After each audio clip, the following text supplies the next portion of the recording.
Nakakita ka na ba ng beach na puro bato at halos walang buhangin? Tara, samahan nyo kami sa Lubao, Batangas at tignan natin kung gaano kasulit puntahan ang beach na to.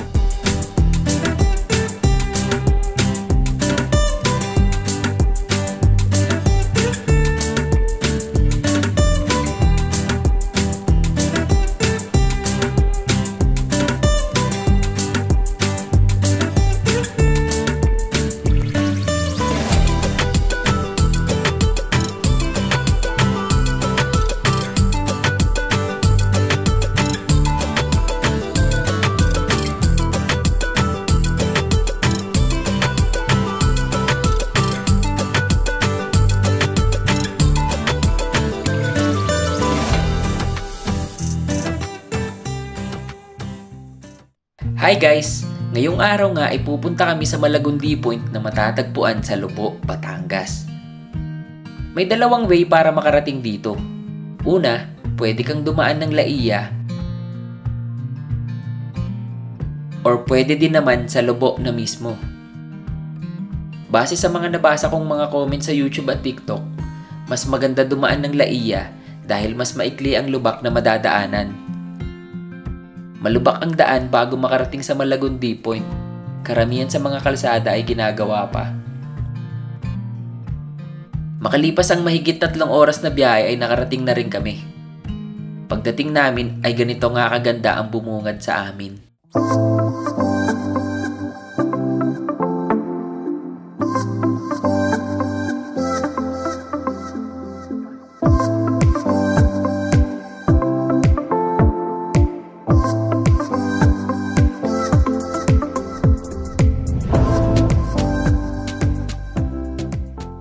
Libre lang ang maligo dito sa beach.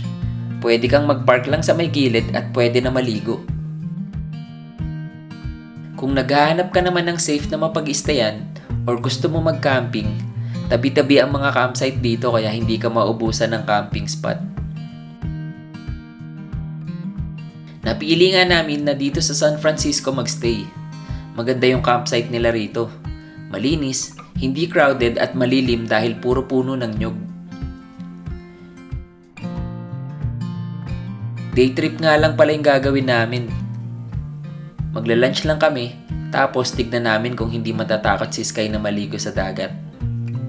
Nung last time kasi na nagpunta kami sa beach, first time niya sana maliligo sa dagat kaso umiyak lang siya. Natakot sa tubig at alon.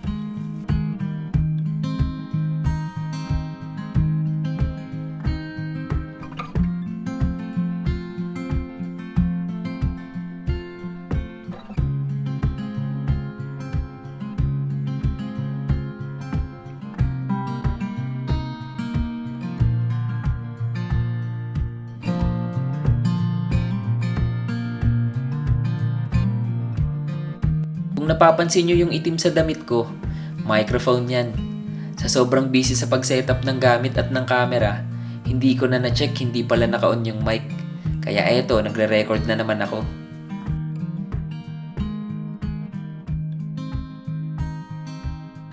Eto, mag-iihaw ako ng pampano. Ito yung uulamin namin.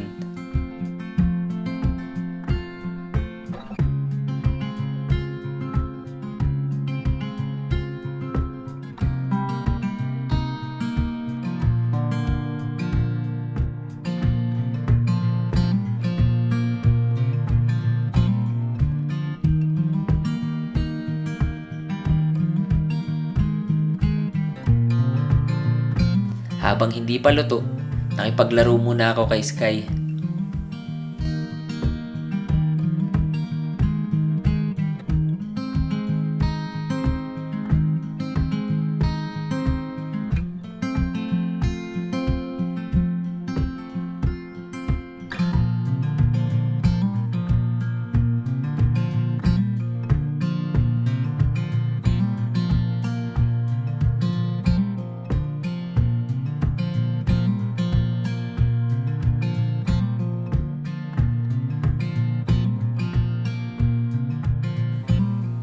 Kapag ganitong nasa labas kami, ang baon namin food ni baby ay nilagang okra at broccoli. Favorite niya kasi to. Ayan, dito nga sarap na sarap siya sa pagkain niya. May baon din pala kaming fruits.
Ayan, luto na yung pampano.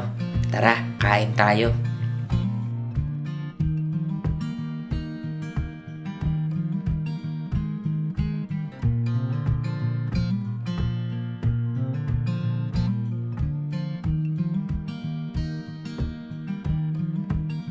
Si Mrs. muna ang naunang kumain.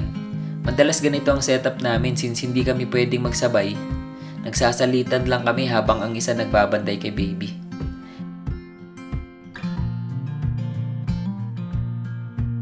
Eto, naglalaro muna kami ni Sky sa tabing dagat.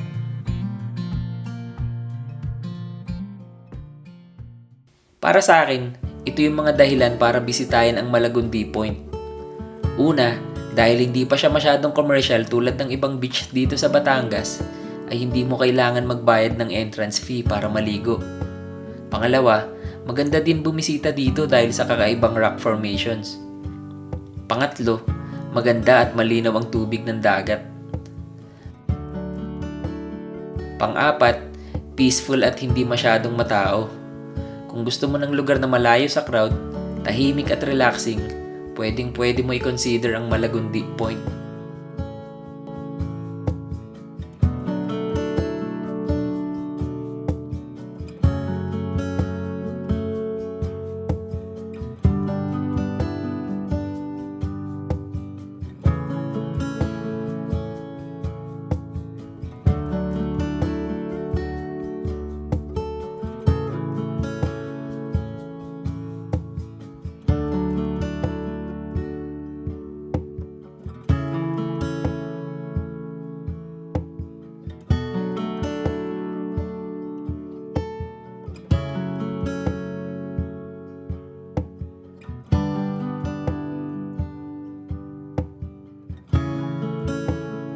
Ayan, tapos na kami kumain.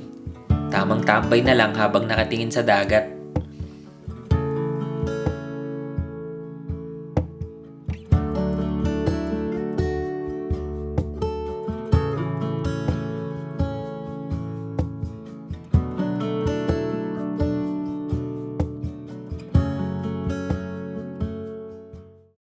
Ma-share ko lang. Matagal na namin gustong mag-vlog ni Mrs. pero hindi namin alam kung saan sisimulan. At the same time, medyo naiilang din talaga kami sa harap ng camera. Pero ngayong ginagawa na namin to, na-realize ko na masarap din pala. At the same time, mahirap din pala siyang gawin. Nasabi kong mahirap, una kasi nakakapagod siya.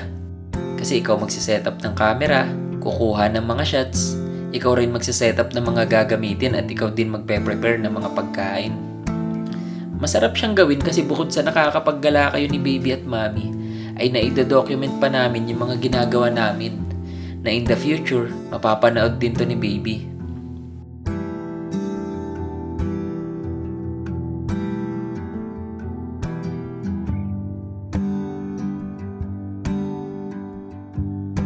Ayan, tapos na ako mag-senti. Subukan namin kung makakaligo na si baby sa dagat. Ito pa lang yung second time na maliligo si baby sa dagat.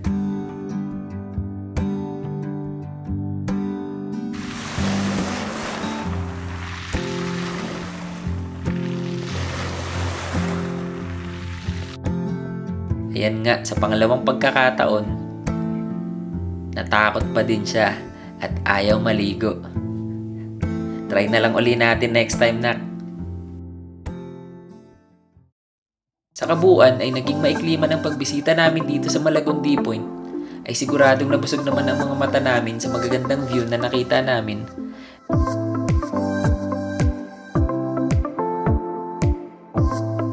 At naging masaya naman ang aming experience. Hanggang dito na lang muna. Kung nagustuhan mo ang video na to, paki-like at comment na rin. Maraming salamat sa panonood. Subscribe na din kayo sa aming channel. Marami pa kaming adventure na gagawin. Salamat!